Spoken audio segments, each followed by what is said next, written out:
Tonight, a CBC News investigation into software used by some landlords and the allegations of price fixing to artificially bump up rents. I think every single landlord who has been using it should be held accountable. The FBI probe and the Canadian company, which says it stopped using it. Quebec becomes the first province to allow requests for assisted dying months or even years ahead of time. I would want to terminate my life before the symptoms are too strong. Plus, Kamala Harris plays defense over comments made by Joe Biden. Joe Biden should be ashamed of himself. And in the closing days of a tight race, what each candidate needs to do to win. Our panel breaks that down. From CBC News, this is The National with Chief Correspondent Adrian Arsenault. Thanks for joining us. We begin with a CBC News investigation. A Canadian corporation that owns thousands of rental units across the country says it is ending its use of YieldStar, the software said to help landlords set rental prices. Thing is, U.S. authorities say it's used to fix prices, contributing to the cost of living crisis. That U.S. antitrust case alleges that YieldStar's algorithms help landlords effectively collude to jack up rents. The allegations haven't been tested in court, but GWL Realty Advisors is one Canadian corporate landlord now publicly backing away from the software. So that announcement came after Anya Zolojowski began asking questions about YieldStar's use in Canada. And tonight, we begin with her investigation. A corporate landlord in Canada says it has stopped using a controversial software that helps landlords set rent prices. In the course of a CBC News investigation, GWL Realty Advisors, a division of Canada Life, told us it is no longer using what's known as YieldStar. In the U.S., the parent company of YieldStar, RealPage, is facing government allegations of anti-competitive behavior. Americans should not have to pay more in rent simply because a company has found a new way to scheme with landlords to break the law. The Department of Justice claims that the software helps landlords to artificially inflate rents by improperly sharing information with one another. In a statement, RealPage says YieldStar is purposely built to be legally compliant and that it will vigorously defend itself. Every single landlord who has been using it should be held accountable. Cynthia Black rents her apartment from GWL Realty Advisors, which CBC News has confirmed has used the software. How dare my landlord be using this software that's under investigation for price fixing in the States? After multiple email requests to GWL Realty Advisors asking whether or not it used YieldStar, the company sent a statement. After an internal review, GWLRA has decided to terminate the use of YieldStar. The decision comes after more than 100 tenants have asked Canada's Competition Bureau to investigate the use of YieldStar in Canada. Among them, tenants living in another building linked to YieldStar. CBC obtained an affidavit submitted by the building's property manager that names YieldStar. It says, in order to calculate the estimated market rents for a given apartment, we use software that is commonly used by many large corporate landlords in Canada and the United States. That program is called YieldStar. But the building's landlord, Dream Unlimited, told CBC News it has never subscribed to YieldStar or taken its recommendations when it comes to rental prices. It also instructed its property manager to discontinue its use of YieldStar. We reached out to the Competition Bureau and a spokesperson confirmed that it did receive the complaints. But Adrian, we still don't know whether they have plans to investigate the use of YieldStar here in Canada. So unlike the United States, it seems that Canada is still in the very early days of the story. But as I understand it, people have already been reaching out to you. Yeah, so tenants actually reached out and flagged the story because of previous housing coverage that the National has done already. We heard from tenants about their concerns that rents were possibly being set by software that's under investigation in the U.S. And then they told us about their plans to take complaints to the Competition Bureau. But you're right, it is still early. And so if there are any viewers out there who are watching and concerned about the use of YieldStar by landlords, I encourage them to reach out to us. As always. All right, Anya, thank you. Thank you so much. A major change tonight in Quebec for those opting to end their own lives with medical assistance. The province will now allow some people to make that difficult decision in advance if they have a condition that could rob them of the ability in the future. Vanessa Lee shows us who's been pushing for the change, something the federal government still considers illegal. Sandra de Montigny is losing her memory and says she doesn't want to lose her dignity. She was diagnosed with early onset Alzheimer's 6 years ago at the age of 39. She had already watched as the disease slowly ravaged her father, eventually taking his life. And it's where that I decided that if one day I have the same disease, I would want to terminate my life before the symptoms are too strong. The Quebec mother of 3 has been fighting for years for the ability to make an advance request for medical assistance in dying. It's about my physical autonomy and my behavior too. Until now, Quebec patients had to give consent immediately before receiving the procedure. It's become the first province to allow a person with a serious and incurable illness to be approved for MAID months or years before they lose the capacity to make medical decisions for themselves. Some health professionals are opposed, arguing it's not informed consent. You don't have the information. You're looking at your situation now, your views now.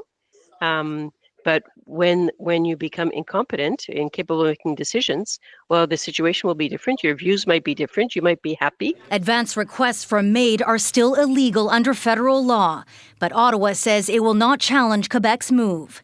It will launch a countrywide consultation before amending the criminal code. Health Minister Mark Holland knows firsthand it's a sensitive issue. He saw his grandmother deteriorate as her Alzheimer's progressed. That was deeply painful for our family.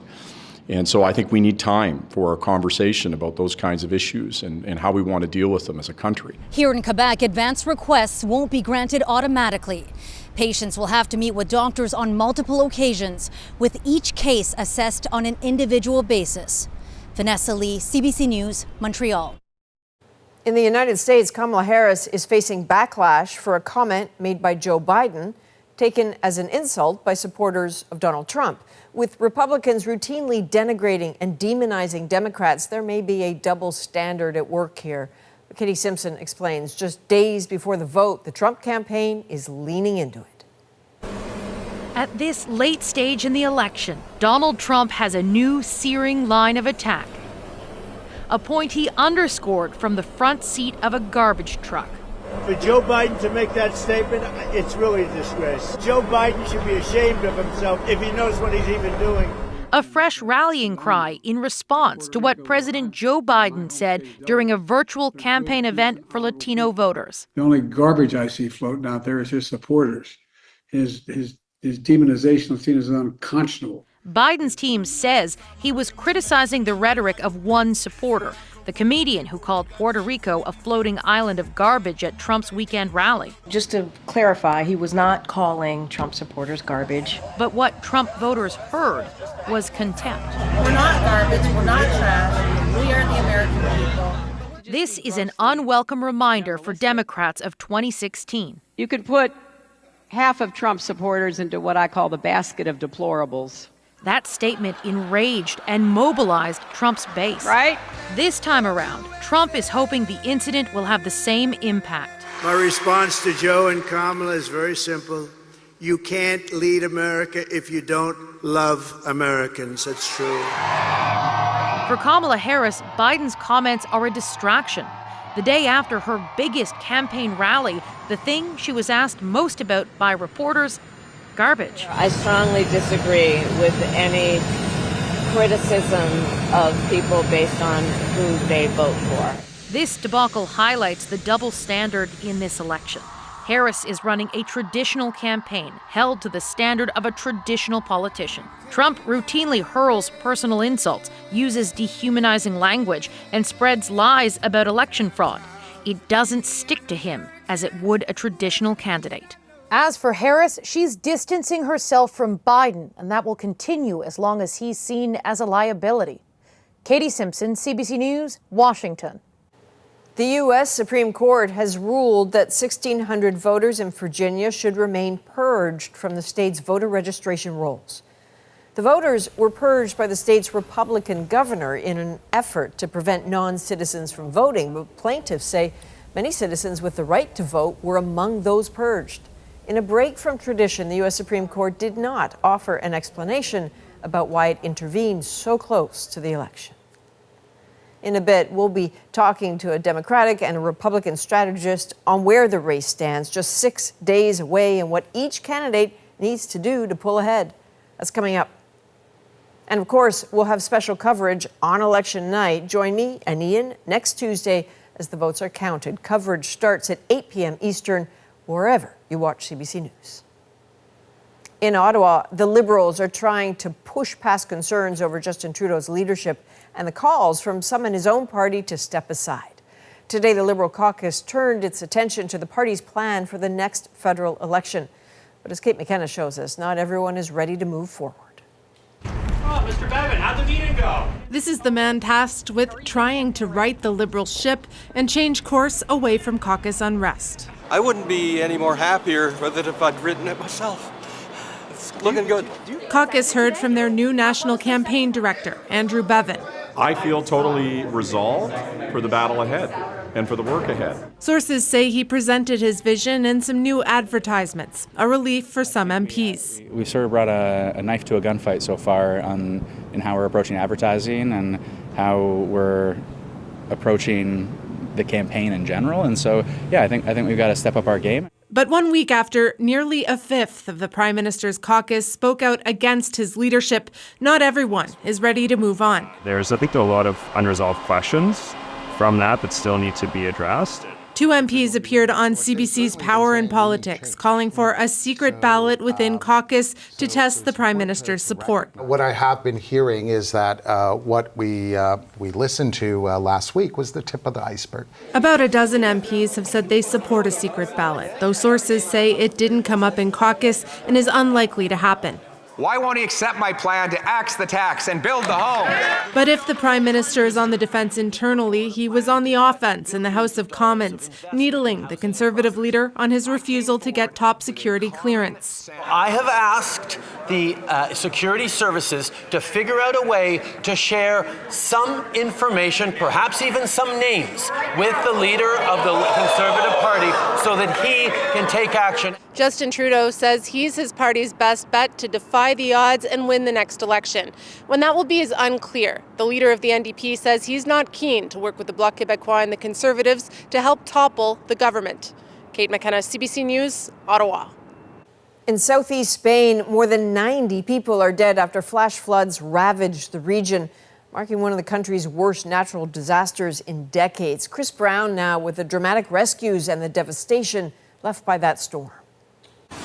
Southeastern Spain got drenched with a year's worth of rain in less than 8 hours, inundating rivers and streams that ripped through and ripped apart Spanish communities in and around Valencia.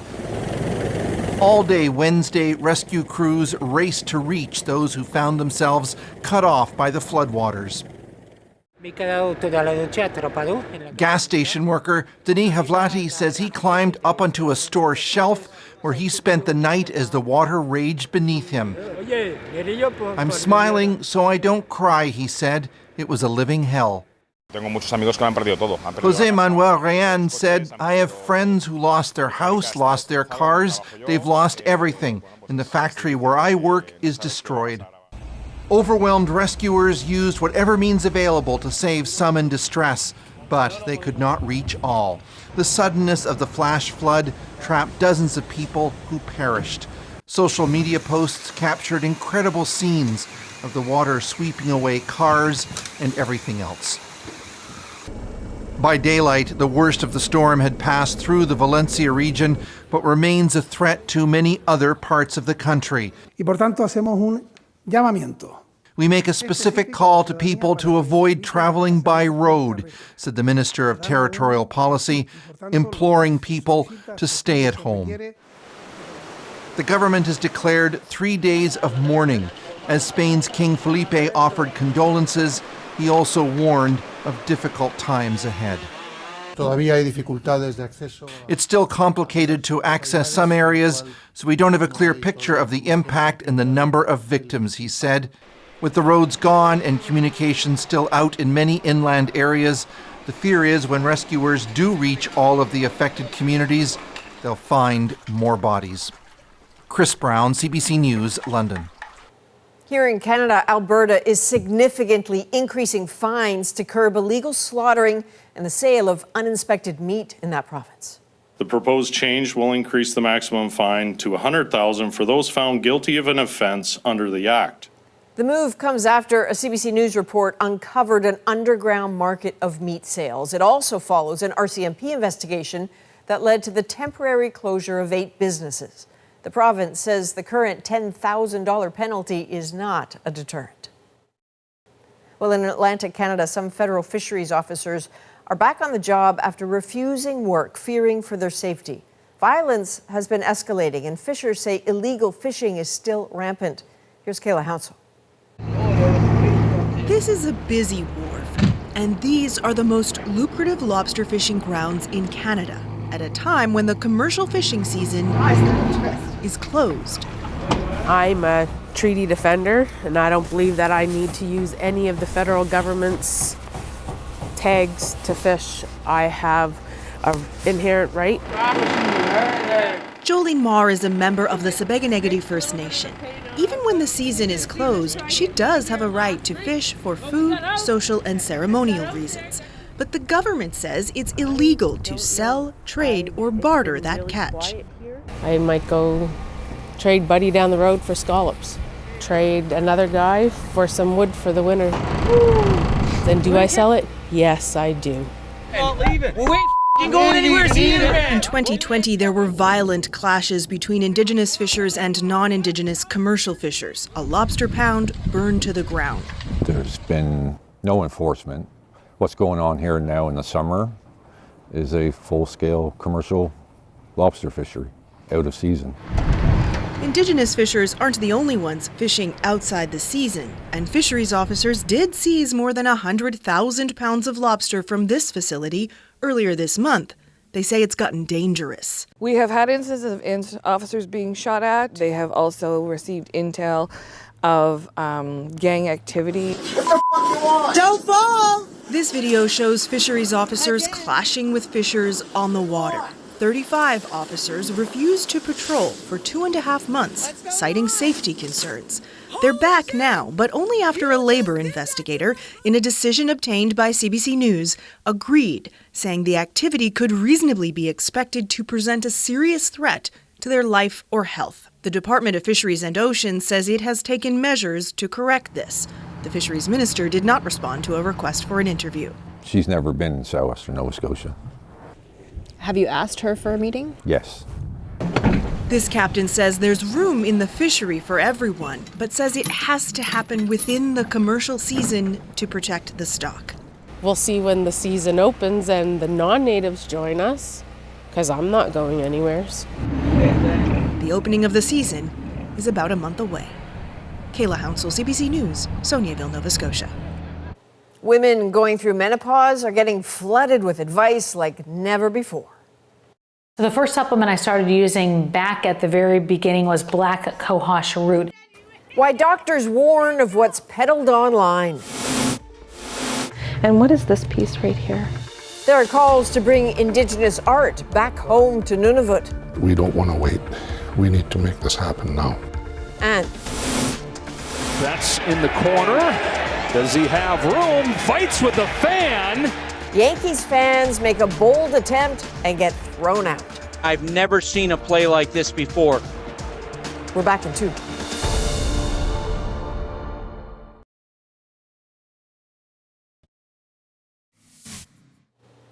Canada Post has sweetened its offer to workers to avert a strike that could stop the mail as soon as Sunday, just as the Christmas rush is looming.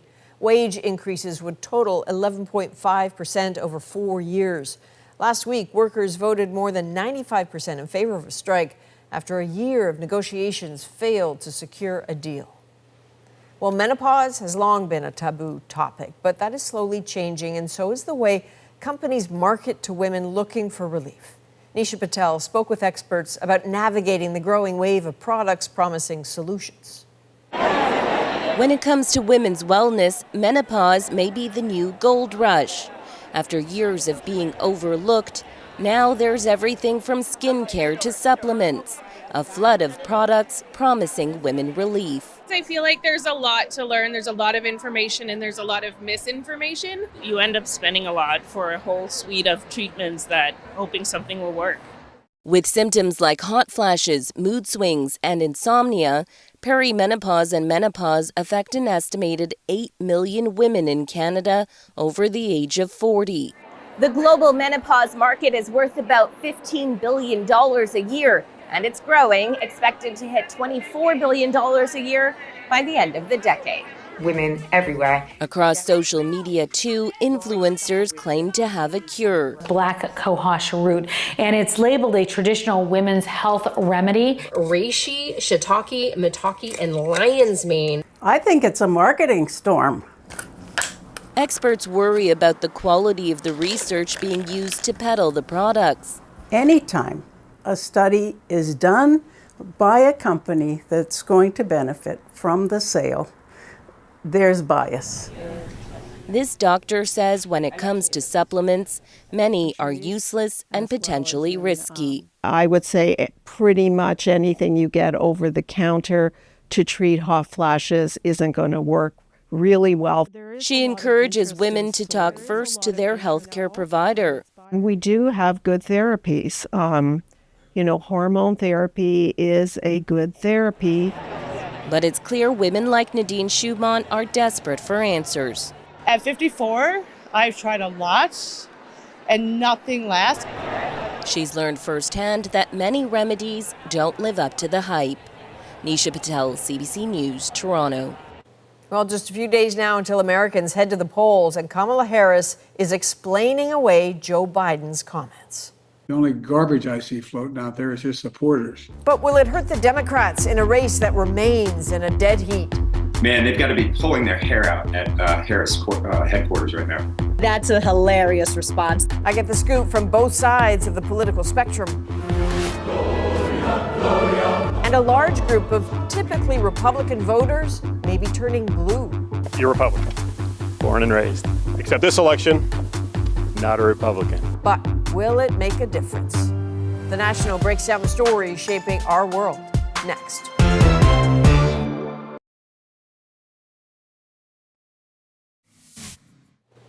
Actors Ryan Reynolds and Rob McElhenney are branching out into the beer business. The Hollywood duo who bought the Wrexham Football Club 4 years ago are now co-owners of the Welsh brewery Wrexham Lager. It's not Reynolds' first foray into the booze biz. He previously owned Aviation Gin, which he sold for a reported $825 million. Well, there's a growing sense of urgency among Inuit elders to preserve and protect their culture with the Heritage Centre proposed for Iqaluit. It would house thousands of artifacts now stored far from the land of their origin. Juanita Taylor shows us some of those treasures and just how much they mean to the elders. I see that this was taken back in the early 1920s. This Inuit women's parka, made of caribou skin, is over a century old, adorned with brass buttons and a king's coronation medallion. King George and Queen Mary, 1911. It tells a story of first contact between Inuit and traders. But if people from Nunavut want to see it, they need to travel more than 2,000 kilometers to the Museum of Nature's campus in Gatineau, Quebec. That's where more than 200,000 Inuit artifacts are being preserved. We need to showcase these. We need to have them out. Nunavut is alone in Canada without a heritage centre. William Beveridge is leading efforts to get one built in Iqaluit. Losing some of our cultural identity has been very difficult in Nunavut. This heritage center will help, but we don't want to wait. We need to make this happen now. The proposed facility would serve to preserve and showcase the ways Inuit once lived. And what is this piece right here? Like these snow goggles made of ivory walrus tusk, protection from sunlight and snow. And this ivory fishing lure. Sakiasi Saudwapik is from Pangnaktok, Nunavut. Tabbatan na isumagaw yakaw yaka tamam ngopalle luta. Piu yuaru minta kutitaw yogut ullume tappaw nunamut tinukisiane utariale. Sentiments echoed by students. It's also a way of decolonizing for our culture and our people, is to reclaim what was always ours. But funding is a major barrier. The Inuit Heritage Trust says it will cost $150 million. So far, $15 million has been secured. We have so much infrastructure gaps, but it is a priority for the Department of Culture and Heritage. But Beveridge says Inuit can't wait any longer as more and more elders pass away. Be proud of ourselves, to know where we come from. Juanita Taylor, CBC News, Gatineau, Quebec. Time now to dig deeper into the stories shaping our world. Tonight, 6 days until America votes. Let us avoid what is harsh and hateful. Many U.S. faith groups are aligned with Donald Trump, but cracks are showing in one of them. January 6th is a breaking point for LDS voters. Could a Mormon backlash swing the election? But first, I am asking for your vote. I will bring back a thing called the American dream. Polls show the race is in a virtual dead heat as the clock ticks towards Tuesday's main event, and both presidential candidates make their final sprints to the finish line. Aisha Mills is a Democratic strategist. She's in New York. Kevin Sheridan is a Republican strategist in Washington, D.C. So hello, you two. This is a situation where a comedian at Trump's rally called Puerto Rico a floating island of garbage. President Joe Biden then called the people who laughed at the joke garbage, I guess being used to say he's calling Republicans garbage. There's no way the candidates wanted this to be the conversation. Is this a week that can do more damage than good to a campaign? Kevin? Yeah, Joe Biden has been Donald Trump's best surrogate now for about a month. He first called for him to be locked up, and then he put a MAGA hat on. He's not doing any favors for Kamala Harris right now, so I don't think we'll see him again. I don't know if you can contain him. He is the president of the United States, but man, they've got to be pulling their hair out at Harris headquarters right now. What do you think, Aisha? That's a hilarious response. The question was, how do we think the fallout is going to go with Puerto Rican voters, who are 500,000 of them, by the way, in the state of Pennsylvania alone, that heard that really horrible, awful joke that wasn't funny, calling Puerto Ricans essentially trash. It ain't going over well. That is what we're seeing. The Harris campaign is certainly taking in his own words the horrible things that Donald Trump, as well as J.D. Vance, have said, and using those in ads, and Americans are hearing them directly from the source. But now they got more fodder from this crazy rally that happened here in New York, where I am. So, the thing that's interesting, though, I just want to put a fine point on, Adrian. Certainly, the Republicans are not interested in trying to bring more people into the fold. It is not their strategy, never has been. Democrats want the biggest tent possible of Americans to rally together to do what's best for the nation, which is why you see hundreds of Republicans coming out and actively campaigning on behalf of and in support of Kamala Harris. Trump, on the other hand, thinks that he wins when fewer people show up and participate. So it seems to me that these kind of crass jokes that ostracize people are a part of their strategy, because they want folks to stay home. They think it's better for them. Really weird. Hang on. The sitting president of the United States called half the country garbage. That's a much bigger deal than, an insult comedian that should have never been there. Making a bad joke. The United States is talking about that. I just want Canadians to know no one is talking about that. It's actually not a part of our news. Okay, hang on a second here. So, we're not going to relitigate that. I think you've both made the point that both parties are in damage control over what these surrogates said, right? But these are not the only 3 a.m. staring at the ceiling worries for these parties right now. Aisha, I hear what you're saying with the confidence there, but can't tell me Democrats aren't worried about something right now. So, here's the thing. We are in the United States where every election is close. So no one would pretend that someone's going to run away with this. Absolutely. Every single vote is going to be hard fought.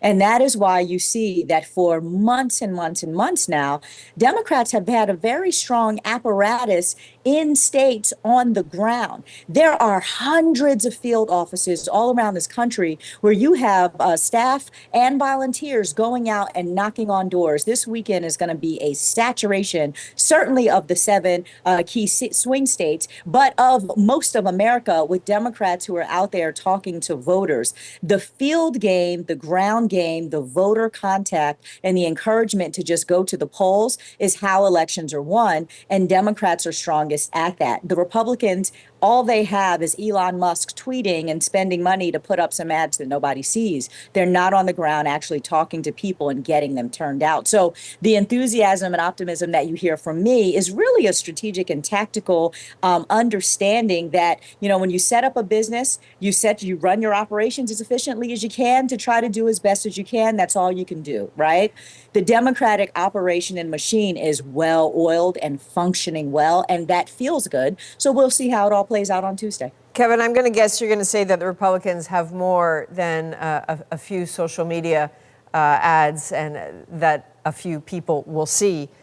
But what is the status of the ground game for the Republicans? Because from this vantage point, it looks like that is where they might be struggling. Well, we always are at a disadvantage with ground game. I will agree that Democrats have a better ground game than we do traditionally. However, in Nevada, we're currently leading 44,000 early votes. In North Carolina, they're up 300,000, and it goes on and on. So they do seem to be getting the vote out at this point. And the closer we get to Election Day, the more Republican it generally gets because it gets more mail. Women tend to vote much earlier. So they seem to be doing quite well now in at least a few of the battleground states. We'll see if that holds. We'll see if the numbers stay down in urban and versus rural and how that all comes together. But we are at a disadvantage. We always are. We're not as organized for whatever reason than Democrats are. But right now, it looks really good for Republicans. Aisha, what is something that I mean, real talk here, what is something that Democrats are actually worried about? You know, at the end of the day, there certainly are some men who are really behind this antiquated idea of a misogynistic, patriarchy and a bully mentality. And Donald Trump speaks to them. He speaks to them, and frankly, he speaks to them because a lot of Democrats aren't speaking to the issues that are on their hearts and minds. And one of the things that does concern me is, are we doing enough to really speak to the issues that men, especially white men in America, who feel like they're not being heard, who feel like they are under a threat by immigrants coming into this country, who feel like the way of life that they expect in their households with regards to women being subservient or whatever it is, that in some way that is being questioned or threatened? I don't know that we are really reaching them in a way that brings them in. One quick question to both of you. I have about 30 seconds left. Forgive me for that. But look ahead to election night. What is one storyline, one through line we should be watching for? Start with you, Kevin. Yeah, the first thing you're going to be able to watch is the early states like Kentucky and Indiana and see what the suburb turnout looks like. You'll be able to tell, if those are flipping in a massive way for Democrats, that means that it's going to be a tough night for Donald Trump. If they're not, and the rural vote is heavy, you might be able to take that trend into the actual battleground states. So that's the first thing you can look at. Okay, Aisha, to you. Will women dump Trump once and for all? Trump's abortion ban, getting rid of Roe, has really been a tipping point for conservative women. And you're seeing abortion on the ballot all around this country. And every single time it's been put to the test, conservative women have come out and said, get out of my conversations with my doctor, get out of my womb. I'm rejecting this. So will all women push back against Trump is really what I'm looking at. Okay, Kevin, Aisha, thank you. We will see you right here next week. Thanks. Thank you. Next, Democrats and Republicans are both courting Mormon voters, but they're demanding more than just policy. Does Trump pass a character test? No, he doesn't. Will it change their vote? That's next.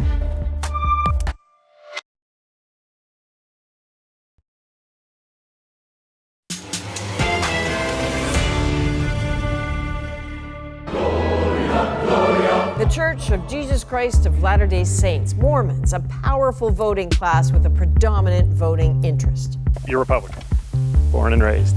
But this time around, some are questioning whether Donald Trump really reflects their values. The whole episode of the Capitol 4 years ago was eye-opening for a lot of people. In a close race, losing Mormon support could play a role in some key battlegrounds.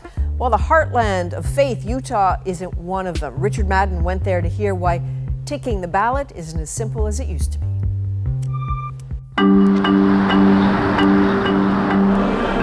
Chasing the Mormon vote this election, long considered a safe bet for Republicans, but when it comes to Donald Trump, many are conflicted. I think he has kind of sabotaged the Republican Party. Trump is a turnoff to many Latter-day Saints who vote for character, honesty, and compassion. Someone who has integrity and has a strong moral compass. Does Donald Trump have that integrity and strong moral compass? Not particularly. So what will win out on Election Day? I don't think that he does necessarily share all my values, but I feel like he's a stronger leader. How worried should Republicans be of an LDS backlash? We travel to the church's home base of Utah to find out.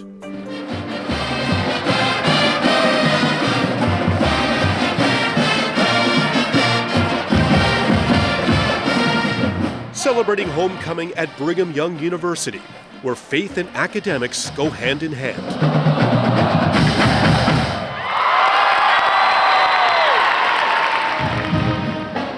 Founded by the Church of Jesus Christ of Latter-day Saints, nicknamed the Mormons, BYU is the crown jewel of its education system.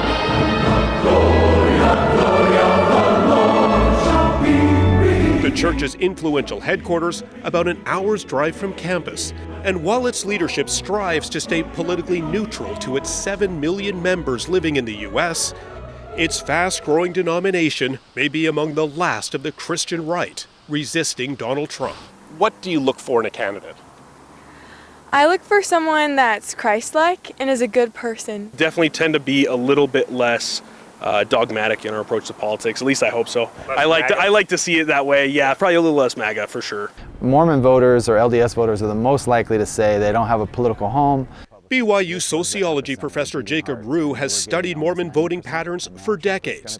He describes LDS voters as more compassionate conservatives where character is on the ballot, and found roughly 12% of Mormon voters are voting against the MAGA brand, and says that number keeps growing. And absolutely, LDS voters care deeply about the Constitution. They believe the Constitution was inspired of God. So the January 6th event really resonates with them. Absolutely. I believe, and I've argued, and I've shown data that January 6th is a breaking point for LDS voters. That includes high-profile Mormon and outgoing Utah Senator Mitt Romney, one of the few Republicans who voted to impeach Trump for inciting the insurrection. Yeah, I made it very clear that I don't want Donald Trump to be the next president of the United States. Romney introduced much of America to the Mormon faith during his 2012 presidential run, and the religion has since gone mainstream through pop culture reality shows. It's a group of Mormon moms making TikToks and Broadway musicals. Now, this time around, their political clout is in the spotlight too. Utah is considered the last ruby red state west of the Rockies, and its large number of Mormon voters have long been a reliable Republican voting bloc, not just here, but in neighboring swing states of Arizona and Nevada. And those two razor-thin battlegrounds are where the Mormon vote could tilt the outcome. Some 400,000 living in Arizona, some 200,000 in Nevada. And that's why both campaigns are aggressively courting LDS voters to help them win. If we could pick up an extra point or 2 points, and the Latter-day Saints are going to have a lot to do with it. And I know Donald Trump's second term would be all about himself. The Harris campaign is running ads in Arizona, featuring the Republican and LDS mayor of Mesa. I'm a lifelong Republican, but I've always put country over party. That messaging resonates with the Watsons. You're Republican, born and raised. Except this election, Not a Republican. My faith is a faith of kindness and lack of division and acceptance. And so when I hear a political person encourage division, encourage kind of a team sport mentality, it really bothers me. Mormons believe in eternal families, tight-knit communities, and tolerance. So it was notable at its recent biannual General Conference, considered the LDS State of the Union, church leaders urged civility in the heat of election season. Let us avoid what is harsh and hateful. Sharp differences on issues of public policy often result in actions of hostility, even hatred. Their message, avoid contention and be peacemakers in their communities, ahead of a looming election stirring division among the flock. I lean more conservative.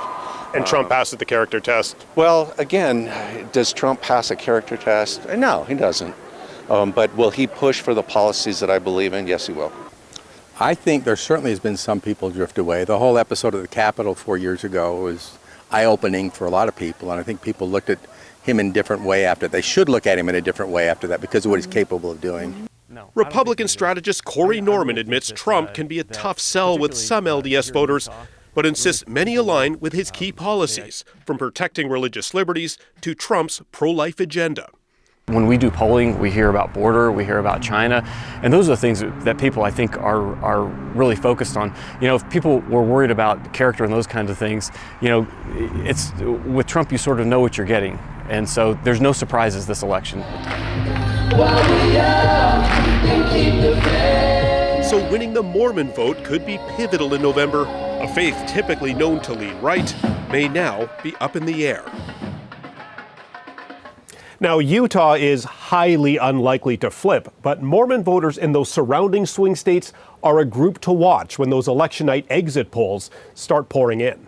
Yeah, it's really interesting. The Christian right is a very powerful voting group in the U.S., and I'm curious, how do Mormons' feelings of Trump compare to, say, evangelicals? Yeah, so there was a study done a year ago showing 51% of Mormons have unfavorable views of Trump versus 31% of white evangelical Christians. Now, that is a big gap. The Mormons we spoke to, from the temple to the campus, they were all very polite, engaging, and thoughtful, and many undecideds told us they would pray for guidance on who they should vote for on Election Day. All right, Richard Madden in Washington, thank you. Thanks. Here's another story we're working on. In a campaign where Donald Trump has promised to drill, baby drill, Susan Ormiston is looking at why Texas is carving out a piece of the new energy economy. On the outskirts of Fort Worth, Texas, the future of electricity.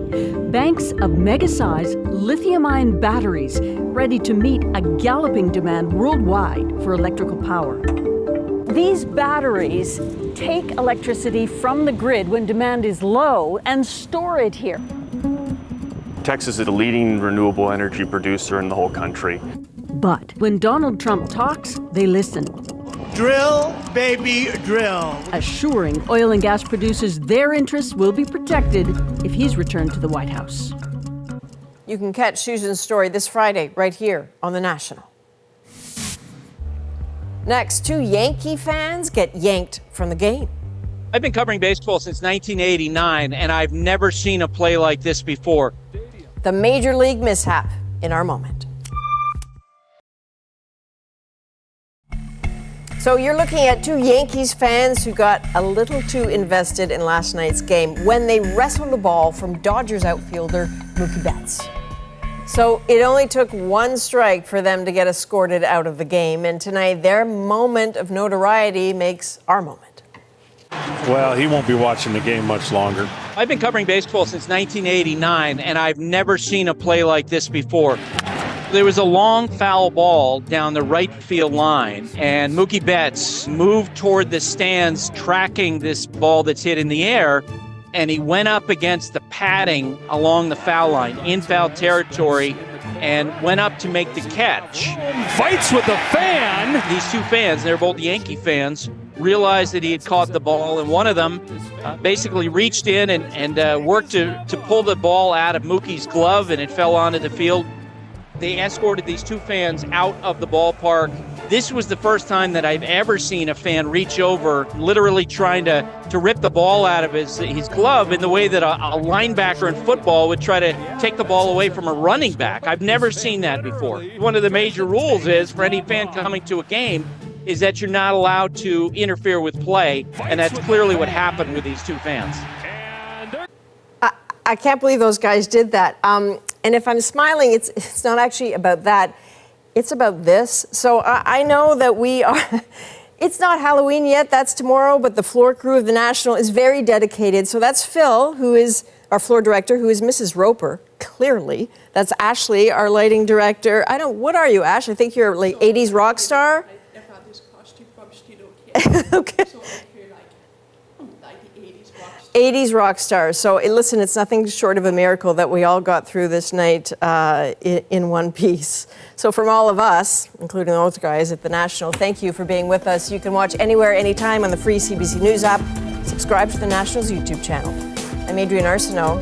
That's Phil and Ashley. Take care.